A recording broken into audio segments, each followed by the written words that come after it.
Hi, it's Vanessa Victor and welcome to my Dyslexic Life.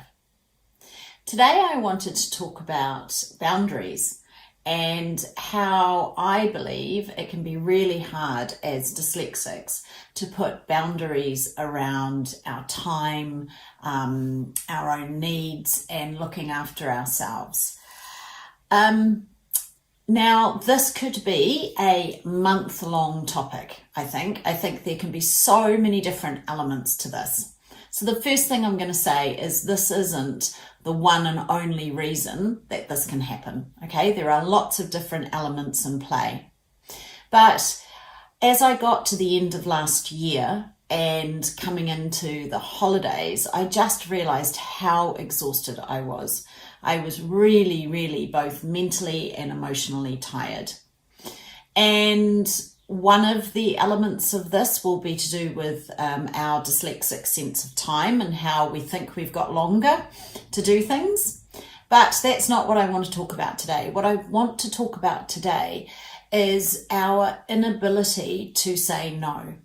Our inability to recognize when we need to put that boundary up around our time or our own energy or even our own space, I think.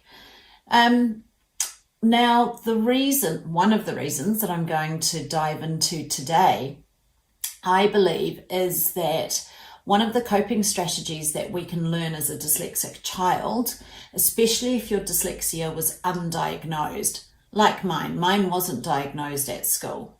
So I developed this behavior, which was to be super helpful, to be super kind. So I was always helping. I was always really kind. I was always really accommodating. But if you look behind that, the reason that I was doing that behavior was because I was scared of getting something wrong or kind of scared of being found out that I wasn't quite as smart as people thought. So it comes from a kind of fear base. And I believe I carried this behavior right through until my adulthood. So I didn't want to say no, Vanessa, can you do this for me? Yeah, sure, I can do that. Oh, Vanessa, can you do this extra report? Yeah, sure, I can do that. I was never comfortable with saying no and setting those boundaries around my own needs, recognizing that actually I was exhausted and I didn't have any more to give. But what did I do? Yes, I had to take that extra thing on, or yes, I would go and help that person. So I think it's quite an interesting topic, and as I've said, I believe there are lots of different reasons for this. But certainly that's one thing I've been reflecting on over the Christmas holidays here, is just how much I got back into that dyslexic habit of not saying no, of not prioritizing time for myself when I was exhausted or when I was really run down. And yeah, I'd be interested to know if other dyslexics have this challenge.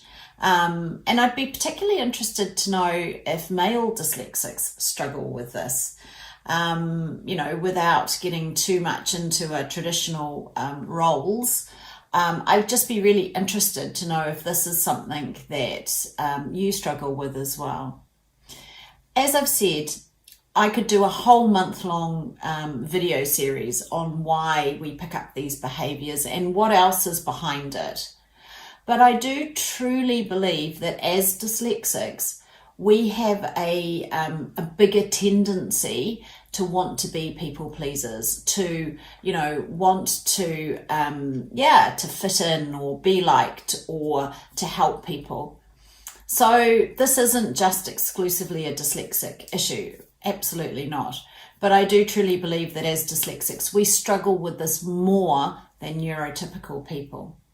So yeah, I would really be interested to know if anybody else has this experience, if you find it hard to turn people down, to say no to things, do you constantly feel like you take on too much? I'd be really interested to know your comments, and I hope you have a great day wherever you are. See ya.